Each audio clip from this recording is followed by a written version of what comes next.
Tiempo en Onda Cero, en Pamplona, en la Onda, para la Sociedad de Estudios Vascos, Eusko Ikaskuntza. Tiempo también para acercarnos al tercer tomo de la obra de Iñaki Sagredo, Navarra, Castillos que defendieron el reino. Nos acompaña hoy en nuestros estudios el propio Iñaki Sagredo. Muy buenas tardes. Hola, buenas tardes. El primer tomo se subtituló De la Guardia Foix y del Moncayo al Goierri. Después vinieron los castillos de Sancho III el Mayor en Alto Aragón, Sobrarbe y Ribagorza, y ahora la Navarra Occidental, la frontera del mar, Álava, Guipúzcoa, Vizcaya y el Duranguesado. ¿Por qué todas estas zonas? ¿Qué tienen en común, Iñaki? Bueno, estas zonas formaron parte del Reino de Navarra, y en nuestro trabajo, en nuestra colección de estos tomos, pues tocaba la parte esta, ¿no? Lo que es el Duranguesado, Guipúzcoa, Vizcaya y Álava, ¿no? Y bueno, pues eso hemos tratado en este tercer tomo. ¿Qué nos muestras exactamente en este libro? ¿Cuántos castillos tenemos en esa zona? Pues en esa zona habría unos 40 castillos reconocidos, ¿no? Estudiados. Hay otros lugares donde hay toponimia en gaztelu, en euskera, y que posiblemente pudo haber una fortificación. Por desgracia, las documentaciones en esta época que estamos hablando, del siglo XII-XIII, pues es muy escueta, ¿no? Entonces, todo lo que sabemos es casi por pequeñas referencias a la conquista que hubo en su día, ¿no? ¿En 1200? Eso es, en el 1200. Entonces, nos apoyamos bastante también en la toponimia. Lo que sí que nos encontramos en este libro son muchas ilustraciones y muchas fotografías. Sí, como todas las publicaciones. Como todos los anteriores, claro. Nos basamos ante todo en la cosa visual, en las fotografías. Una imagen vale más que 1000 palabras, ¿no? Entonces, muchas veces se hacen libros pesados de historia, referencias, y realmente la gente pues no puede llegar a entender o a visualizar cómo eran las cosas, y nosotros queremos hacerlo de otra manera, ¿no? Pues a base de fotografías. Justamente de la manera contraria, ¿no? De la manera contraria. A partir de la imagen, prácticamente.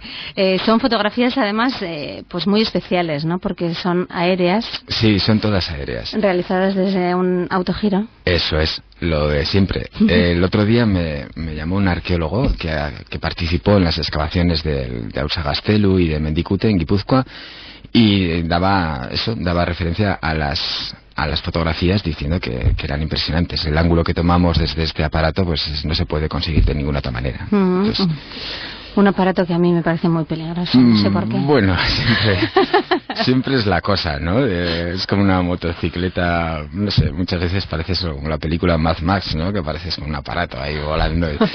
Y bueno, pues tiene su aventura también. Tiene su punto de aventura. Punto de peligro, y bueno. Que eso también te gusta bastante, ¿no? Yo creo que sí, al final el cuerpo llama a esas cosas también. ¿Cómo fueron esos viajes en autogiro a los distintos lugares, o cuántos viajes hicieron falta para esta obra? Para este trabajo hicieron casi falta, 6 viajes hicimos, ¿no? Hubo de todo. Momentos de tensión, momentos bonitos, de paisajes agradables, y de peligro, como he dicho al principio, de tensión, ¿no? Me acuerdo cuando fuimos hacia Vizcaya, pues de repente... Claro, el clima que tenemos en nuestra tierra es muy puñetero, ¿no? Entonces, de repente cambia de un momento para otro. Aparecen unas nieblas que no te esperas y te tapan. Entonces, estábamos yendo hacia el castillo de Astúlez, allá en la parte oriental de Áraba, ¿no? Y de repente aparecen unas nieblas y no vimos nada. Estábamos dentro de una nube, y entonces el piloto pues avanza o tira hacia arriba, y buscando la luz blanca dentro de la nube, porque si ves una luz oscura, adiós. Eso significa que estamos mal, muy mal. Y entonces, pues bueno, son situaciones peligrosas. Y luego ya en la parte superior de las nubes, pues claro, estás entre 2 aeropuertos. Estás entre el aeropuerto de Vitoria-Gasteiz y entre el de Bilbao. Entonces, a la mínima, pues te puede aparecer entre la niebla, entre las nubes, un Boeing, y te puede llevar como un mosquito. Un Boeing al lado de un autogiro, pues hacen así con el parabrisas y nos quitan de medio y ya está. Y entonces, bueno, pues eso tiene, ¿no? Y en esos momentos uno no piensa, ¿por qué me habré metido yo en esto? Pues bastantes veces, bastantes. Y bueno, son cosas que al final llegas y ya está. Ya lo hemos hecho, pasamos las fotografías y nos quedamos tranquilos. Pero claro, si te pones a pensarlo fríamente, no lo haríamos. Pero supongo que el viento muchas veces también juega malas pasadas, ¿no? También. Cuando vamos por el aire, el piloto ya me suele explicar. Mira, Iñaki, suele ser... El tema es el aire, tú lo que ves todo ahora que no ves nada, son todo corrientes calientes y frías. Las calientes te ascienden y las frías te descienden. Entonces son todo toboganes invisibles. Y muchas veces vas volando y de repente ves molinos de viento, aerogeneradores, y dices tú, ¿por qué estarán ahí? Y de repente justo decir el por qué estarán ahí hace el aparato ras, se va hacia abajo. Lo entiendes todo, porque buscan las corrientes fuertes para generar electricidad. Pues esto es eso, ese es el peligro, ¿no? Nosotros somos un aparato, una cáscara de nuez con unas hélices, y claro, el viento te lleva de un lado para otro. Ese es un poco el riesgo. Ya. Me imagino que uno se dedica los días anteriores a salir a mirar en internet qué tiempo va a hacer. Sí, es muy importante. Muy importante. Si hay mal tiempo, cerrado, no se puede salir. Pero bueno, muchas veces sales y parece que hay buen tiempo y en un momento dado luego te encuentras la sorpresa. Eso es. Uy. Bueno, ¿cuál es el método de trabajo para hacer una obra como esta? Primero vienen las fotos y después lo demás. Se hace un estudio histórico. Muchas veces, porque este libro es de castillos, se sacan fotografías, pero también se hace un análisis de la conquista, ¿no?, que hubo en esas 3 regiones. Entonces se tiene que ir al archivo de contos, se tiene que hacer unos estudios de otras publicaciones, otras que han existido hasta el momento, y hacer un análisis, ¿no? Luego ya en los castillos hay que ir a visitarlos in situ uno a uno y analizar sus... A pie, ya, eso es. Desde abajo. Eso es. Ver sus restos, ver los posibles trabajos que se han realizado sobre esos castillos, los arqueólogos, informes, etc. Y ya por último las fotografías aéreas. Y entonces el último paso es una reconstrucción un poco virtual de cómo era cada castillo. Y bueno, ya aparte de los castillos, ya luego analizamos todo el sistema de defensa, porque estaban ubicados en diferentes puntos, qué misión tenían, y eso es, bueno, esa es la última parte, por así decirlo. ¿Existen muchas diferencias o qué diferencias existen, si es que las hay, entre los castillos de unos territorios o de otros? Generalmente suelen tener pocas diferencias. Son castillos pequeños, roqueros, que se dice, y están situados en pequeños riscos, defendiendo pasos, ¿no? Son castillos siempre defensivos, ¿no? Eso es, defensivos. Por otro lado, bueno, hay diferencia quizás en lo que serían las ciudades, ¿no? Las villas. Por ejemplo, esta Vitoria-Gasteiz pues tenía una fortificación y tenía 2 iglesias fuertes o iglesias fortaleza, como la de Santa María y la de San Vicente, ¿no?, que se documenta en el fuero de Vitoria. Esto por un lado, y luego, pero en general, ya te digo, suelen ser castillos roqueros. Es muy fácil de distinguirlos, por ejemplo, en las sierras de Toloño y Cantabria, ¿no?, cerca ya de La Rioja. En ese punto hay castillos situados a X distancia y se comunican visualmente unos a otros, ¿no? Esa es un poco la función que tenían de vigilancia. La pregunta del millón, ¿en qué estado se encuentran estos castillos? Bueno, pues se encuentran en un estado pues lamentable. En muchos no quedan apenas vestigios. En otros ha habido actuaciones arqueológicas que sinceramente se han hecho demasiado con la intención de buscar un análisis científico y se han dejado ahí los restos. El problema de limpiar los restos, quitar la vegetación, es que luego las murallas, los muros que se han desenterrado para su estudio, crece la vegetación mucho más deprisa y con más fuerza y virulencia, ¿no? Entonces esos muros, la argamasa que queda ya muy pobre de la Edad Media, pues sufre otra vez una doble agresión y se van desmoronando. Eso pasa en Mendicute, que ha sucedido, y pasa un poco también en Ausagastelo, aunque no, la intervención no fue muy grande. Entonces, en este trabajo también denunciamos no el trabajo de los arqueólogos, que evidentemente ellos, pues bueno, hacen su función, ¿no?, y es muy importante, sino un poco las instituciones que tomen cuenta de esto y que intenten reaprovechar las excavaciones arqueológicas para un uso turístico, ¿no? Para socializar los castillos, que se dice, ¿no? Poner sus paneles, hacer una limpieza y una consolidación de las estructuras y que no se pierdan para siempre, ¿no? Esa sería también otra función del libro. En muchos casos, Iñaki, casi hay que adivinar lo que ahí se supone que había, ¿no? Eso es. Visitamos un castillo 2 veces 3, 6, y a la 8ª o la 9ª a lo mejor hay un detalle que se nos ha pasado por alto, ¿no? Por eso muchas veces la gente dice, oye, tú has hecho un estudio de un castillo y resulta que las excavaciones arqueológicas te dan otra opinión, ¿no?, otra visión. Y yo sí, es que es complicado, es muy difícil. En muchos casos, como pasó en Amaiur, no había restos ni túmulos, era simplemente una alfombra de hierba y no había nada. No se sabe si la torre estaba aquí, allá o en otra esquina. Entonces, sin la arqueología es imposible. En otros es más sencillo, ¿no? Los túmulos ya te indican de un aspecto lineal cómo podían ir las murallas, cómo podía ser el recinto y dónde podían estar las puertas, ¿no? Entonces es más fácil. A veces encuentras pistas y otras veces no. Y otras veces no. Entonces ahí el trabajo se complica. En el libro se incluyen además anexos sobre temas relacionados pues con los castillos. ¿Se puede saber algo de cómo era, o bastante, de cómo era la vida en esos castillos? Sí que se puede saber. La arqueología también apoya esto, ¿no? Encuentran restos bueno, en el libro hablamos de juegos, de dados, de fichas, por ejemplo. Ya nos da una pista de cómo podían pasar el tiempo libre los soldados, ¿no? Los guerreros que estaban en el castillo.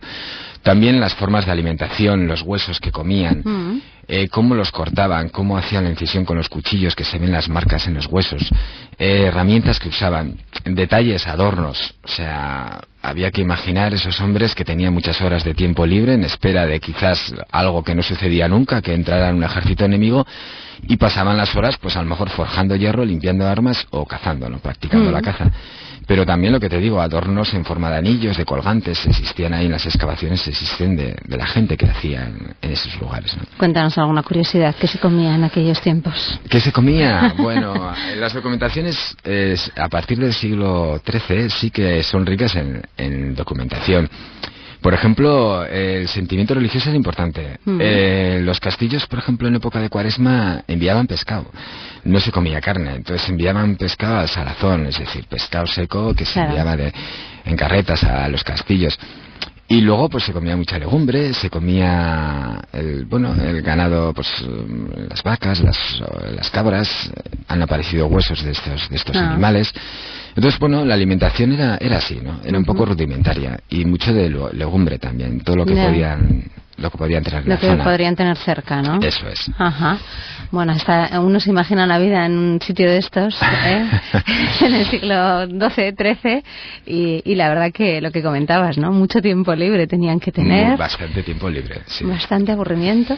Pero claro, dependiendo de las zonas, si estabas en la frontera, en unas fronteras, activo, eso claro. Es, con Castilla, pues claro, el peligro era inminente. Había muchas partidas de soldados, no una invasión en toda regla, sino a lo mejor partidas pequeñas de soldados que cometían tropelías, y los soldados del castillo tenían que estar pendientes de su defensa, ¿no? Y de su vigilancia. Mucho más alerta en unos sitios que en otros, desde luego. Y cuando uno piensa en castillos, siempre piensa también en leyendas. Hay muchas leyendas asociadas a estos castillos. Bueno, en este libro hay bastantes leyendas, sobre todo referidas a los gentiles. Los gentiles se mencionan seres sobrenaturales de una fuerza tremenda, ¿no? Hay leyendas de gentiles que lanzaban menires y están clavados, ¿no? Y dan referencia a estos personajes mitológicos. En los castillos había bastantes, ¿no? Por ejemplo, en el castillo en Vizcaya, en el castillo de Orozco, en Unchueta, aparecieron unos bolaños, unas bolas de piedra gigantes. Y bueno, se hizo un estudio arqueológico y se supo que eran de catapulta, ¿no? De un momento de tensión, de asedio.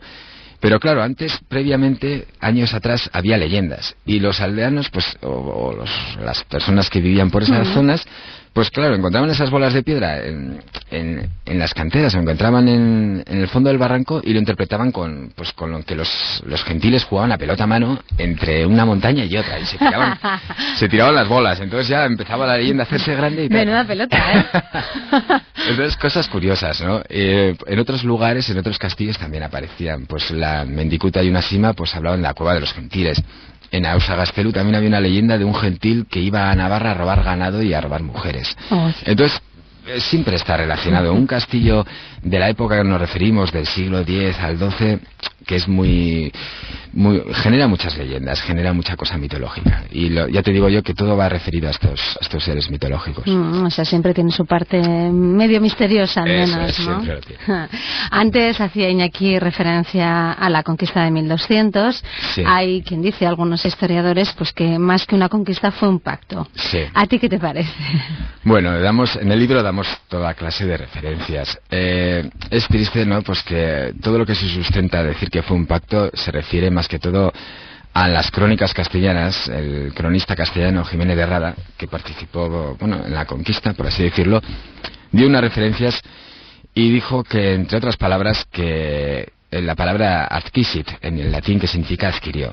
Y sobre esa palabra adquirió ya montaron todo el entramado de que era una ocupación pactada, ¿no? Sin embargo, pues la documentación está rica de referencias a que fue todo lo contrario. Desde las crónicas del Príncipe de Viena en el siglo XIV y XV, en el siglo XV, que daba referencia a que fue una conquista armada, con un mayor número de datos que lo que tenemos ahora, También hay documentos que mandamos en el libro, ponemos en el libro, en el cual el rey castellano Alfonso VIII se arrepiente cuando tiene una enfermedad y en su testamento pone que le sean devueltas parte de las tierras conquistadas. Entonces, hay un sinfín de elementos, de datos que efectivamente da cuenta de que fue una conquista. Más luego el asedio que sufrió Vitoria-Gasteiz de casi 9 meses, los intentos de toma de castillos de Portilla y Treviño que no pudieron ser tomados, en fin, un sinfín de datos en que realmente se inclina a pensar que fue una conquista, no fue un pacto. El prólogo de este libro es de Iñaki Perurena. Yo no sé si fue difícil lograr que escribiera ese prólogo o si está sensibilizado con este tema. Está muy sensibilizado. Lo que pasa es que Iñaki es muy humilde y le fastidia un montón salir como protagonista. Me decía, oye, mira, yo hago un trocito de prólogo o de introducción y que otra gente más válida haga más. Y yo yo buscaba a alguien que reflejara un poco el sentimiento, ¿no? Y él está muy sensibilizado con esto. Él me habla un sinfín de veces, ¿no? Él es navarro y vasco y dice, yo es que, fíjate, tengo las vacas en Leiza y mis vacas son denominación de Navarra, ¿no? Y vas a Tolosa y hay otra marca. Y dices, si es que son iguales. Yeah. Y entonces, ¿qué diferencia hay? ¿Qué frontera es esa, no? Entonces, nos reímos mucho y tiramos de historia, ¿no? Entonces es la idea de que hablamos de que un día todos fuimos parte del Reino de Navarra, que esa bandera nos unió a todos y que sería bonito, aunque sea, reconocerlo históricamente, ¿no? Y es un poco también la intención de este libro. Sí, además Iñaki escribe muy bien. Escribe de maravilla, lo que pasa es que no sé qué diablos. O sea, que fue duro, ¿no? Aquello de convencerle. Fue duro, pero bueno, pero es mi amigo y al final, sea como sea, traga y ya está. O sea que hay un intento de recuperar la memoria, ¿no? Algo se nos ha olvidado. Se olvida. Las políticas actuales siempre tiran... Es muy cómodo tener muchos sillones, por así decirlo, de poderes, ¿no? Tener un gobierno aquí, tener otro gobierno allá, diferentes partidos políticos. Entonces, fíjate, en pleno siglo XXI, pues tenemos partidos de todo tipo, de toda clase, de todo color, y referencias a lo que fuimos en la parte histórica de Navarra como Estado, por así decirlo, que se suele decir ahora, no hay nada, ¿no? Quizás la gente diga, bueno, historia pasó, y es así, puede ser que sea así, yo no voy a juzgar eso, pero desde luego tenerlo presente, ¿no? Y que la historia no sea hasta un punto contemporáneo de hace 150 años o 200, sino que se vaya más atrás, y que se vea que realmente hay algo más profundo y que quizás sea el origen del problema que tenemos ahora. Siempre has dicho que detrás de tu trabajo pues hay una intención quizá de recuperar los castillos, de recuperar el patrimonio al fin y al cabo, ¿no? No acaba esto en escribir un libro o en hacer este libro o los demás y punto, sino que quiere ser un poquito más allá, sensibilizar sobre lo que pues en principio a las instituciones, también yo creo que a todos los ciudadanos, ¿no? A todas las personas que les interese el tema, pues en que sería bonito. Y sería bueno recuperar lo que ahí está, ¿no? Fíjate, hemos dado casi 40 charlas por toda Navarra, estamos dando bastantes por Guipúzcoa. La gente, los ayuntamientos, la parte cultural, por así decirlo, de cada pueblo, tiene un interés impresionante sobre la recuperación de estos restos, ¿no? Hace poco estuvimos en Miranda de Arga y había casi, superaba la 50 de personas, estaba la alcaldesa y tienen mucho interés, ¿no? Entonces, esa es una parte. La otra parte es las instituciones. En su día entregamos un proyecto al consejero de Cultura, Juan Ramón Corpas, y no he recibido contestación. En ese proyecto, que es una segunda parte que queríamos hablar personalmente con él, queríamos dar referencias a lugares como por ejemplo el Castillo de Ablitas, que está lleno de pintadas grafitis de 5 años a esta parte, y está todo destrozado, de castillos en la Bardena, castillos en Tudela. Hay reclamación en casas culturales con Juanjo Vienés a la cabeza de Tudela, del estado tan penoso en que se encuentran todas estas fortificaciones, que se encuentran las excavaciones. Hay un trabajo impresionante por hacer y sin embargo no recibimos contestación alguna, y eso es triste, porque realmente nosotros no queremos un protagonismo ni queremos ir más allá de pero queremos animar a que se recupere un poco. Y si vemos que en otros lugares, como puede ser Aragón, que ya hemos tratado en un segundo libro, hay esa sensibilidad, nos da pena que en Navarra no lo haya, ¿no? Y nos pueden decir que sí, que está habiendo excavaciones en Estella, que está habiendo excavaciones, pero claro, eso es sencillo, eso es bonito. Estamos hablando de que de 100 castillos están recuperando 6, 7 hay excavaciones arqueológicas. Pero quizás se puede hacer mucho más con menos dinero, con un poco de socializar, de poner carteles, de limpiar caminos, de cuidar un poquito los restos que quedan de limpieza. No te digo una excavación arqueológica a toda regla, sino coordinar una serie de movimientos para buscar un interés en los pueblos y que la gente pueda ir a visitar unos puntos concretos, hacer recorridos guiados. Hay un trabajo impresionante. Lo que pasa es que llegamos a un punto en que hay una pared y no podemos pasar. Y eso se llama institución o Consejería de Cultura. Y no podemos pasar. Y es una pena. Claro, decías que cada vez hay más ayuntamientos, ¿no?, que tienen interés por recuperar lo que tengan, ¿no? Eso es. ¿Cuál es el procedimiento? En los sitios donde has estado, por ejemplo, dando esas charlas, que se nota que hay un interés por parte del ayuntamiento, ¿qué proceso debe seguir? Bueno, lo que hacemos nosotros, por ejemplo, te pongo un caso concreto. Estuvimos en Aibar. Primero hicimos una visita al lugar. En Aibar, pues bueno, se comentaba que a lo mejor el castillo estaba pegado a la iglesia y tal. Y bueno, ya empezamos a ver que podía haber referencias o podía haber puntos en que se situaba más arriba, ¿no?, en el cerco. Entonces, lo primero es hacer una charla para una conferencia para intentar explicar las claves o la forma de actuar. En esa conferencia hablamos de la historia, del castillo en sí, y damos los puntos que se deberían de seguir. Bueno, pues contactar con grupos arqueológicos, en este caso fue la Sociedad de Estudios Aranzadi, podía ser otro grupo arqueológico, y ya empezar a dar pasos firmes de hacer un proyecto, de entregar el proyecto al Gobierno de Navarra, y entonces una vez que tienes la aceptación y un presupuesto, empezar a trabajar en diferentes fases. Ese es el interés, ¿no? Entonces, a nivel, en trabajo paralelo, sería hacer un apoyo social de hacer carteles, de hacer trípticos, lo que sea, lo que vaya pidiendo el ayuntamiento, o generar ideas de cara al uso de este yacimiento, ¿no? Entonces, bueno, en eso estamos, ¿no? Y yo creo que, bueno, está empezando a arrancar el asunto, pero ya te digo, a nivel un poco particular y personal. Es en Aibar, es en Isaba, está ahora. Entonces, bueno, hay cierto interés, pero nos gustaría que hubiese un apoyo, un empuje también de las instituciones. Hombre, el hecho de hacerlos un reclamo turístico que antes comentabas es una buena opción, ¿no? Al final, claro, si van llegando personas a esas localidades, pues siempre eso es un buen recurso, sin duda. Por ejemplo, tenemos una imagen que es típica en las Bardenas, que es el castillo de Peñaflor, de Doña Blanca, ¿no? Está situado en un cerro desgastado, está en un estado lamentable. Será de los pocos castillos medievales que existen en Navarra íntegros, que no han sido reutilizados para otras guerras, ¿no? Entonces, tiene grietas, está un desgaste terrible. Entonces, no creo que cueste mucho dinero hacer un revoque, por lo menos una protección inicial de esas fisuras y evitar que se desplome la torre, ¿no? Entonces, pedimos, por ejemplo, un estudio técnico de ese lugar y que los pasos a seguir. Y aunque sea en una manera de un trabajo personal, en trabajo de Auzolán, en trabajo de la gente de los pueblos, de buscar presupuestos, aunque sea a nivel personal, pero que por lo menos se haga algo, que no se deje desmoronar o se abandone o se tire, ¿no? Y eso es un poco también lo que queremos con estos libros, apoyar eso. Decías antes también que se están llevando a cabo excavaciones arqueológicas, que se han llevado a cabo algunas. ¿Con qué resultado? Las excavaciones arqueológicas dan un resultado, bueno, estamos en una fase inicial. Por ejemplo, en el castillo de Estella, el castillo mayor, pues ya vemos que se hacen visitas guiadas, todavía falta por excavar. Participan gente de fuera, de otras regiones, de otras comunidades, en las intervenciones de verano, como escuelas de verano, de trabajo.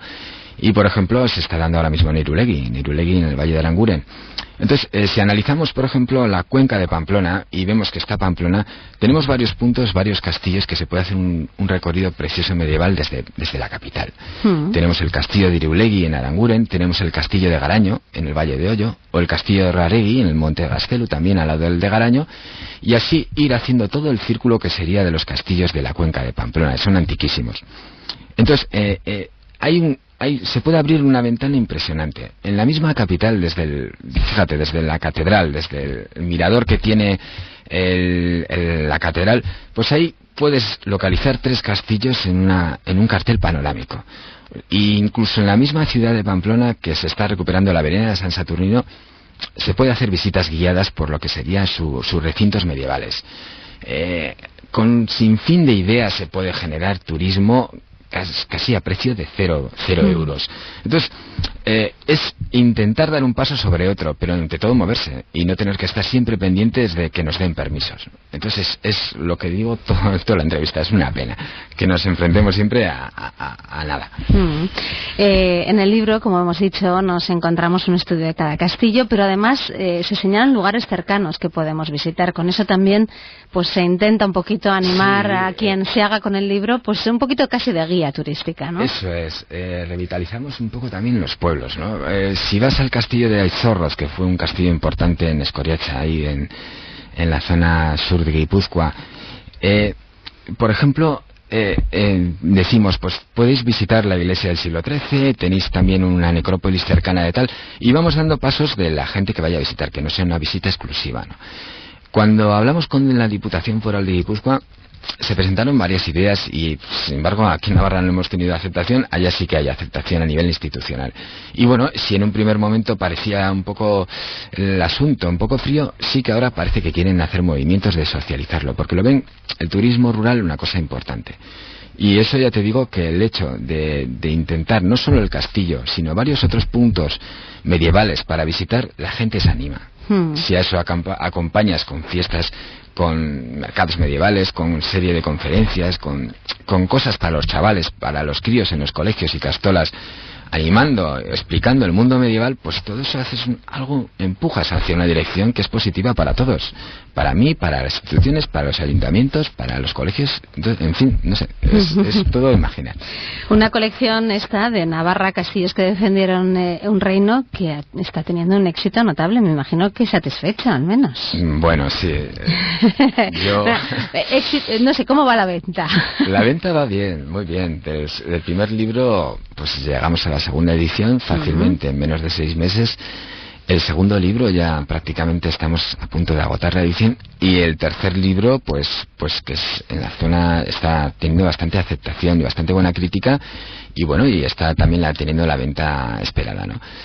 Yo siempre digo que, bueno, esto no da dinero. La gente me pregunta, joder, estarás forrado. Y yo digo, mira, esto no da dinero. Y yo me contento con que la editorial, aunque sea un peloteo gratuito, recupere lo que ha puesto, porque ha puesto bastante dinero.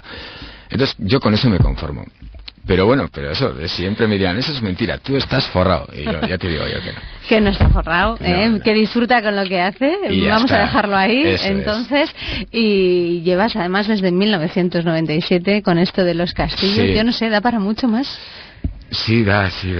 Esto es como... Esto es interminable. Harry Potter. Hay que hacer siempre una parte. Si acabas el cuarto, luego tienes que hacer un poco de eso. Pero bueno, no.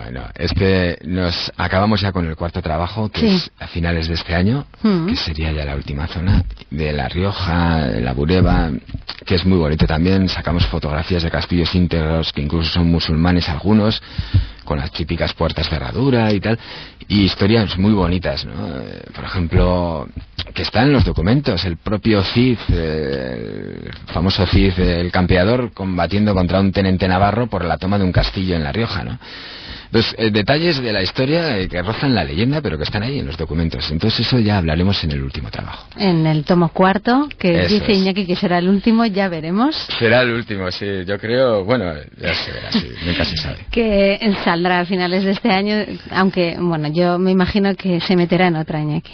Seguramente nos meteremos en otra. Dejará los castillos y no sabemos qué cogerá, pero algo seguro que pilla. Eso es. De todas maneras, Iñaki, ¿por qué crees que hay tanto interés? Al final, bueno, a ti te gustaba, tú te lanzaste a esto de hacer este tipo de libros, pero al final el público está respondiendo, ¿no? Sí. ¿Por qué crees que hay tanto interés por este tema?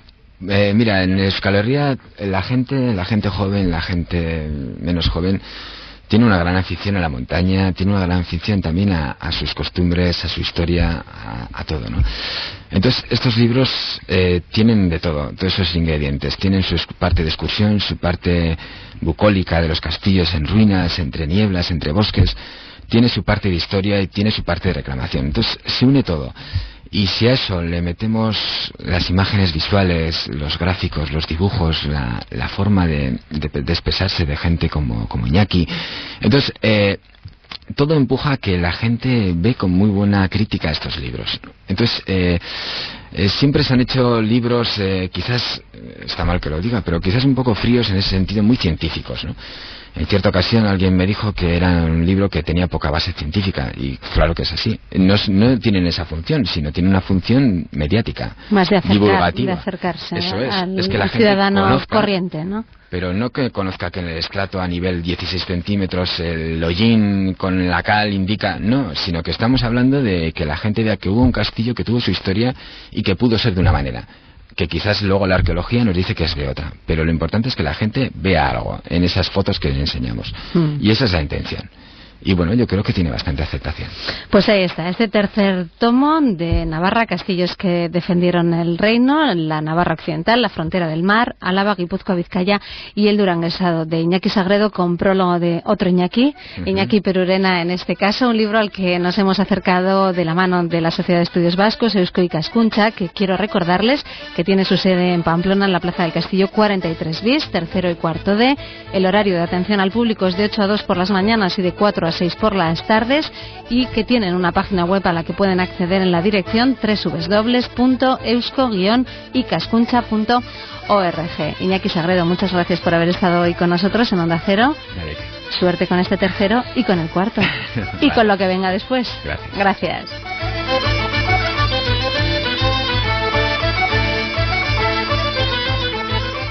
Pamplona en la Onda. Onda Cero.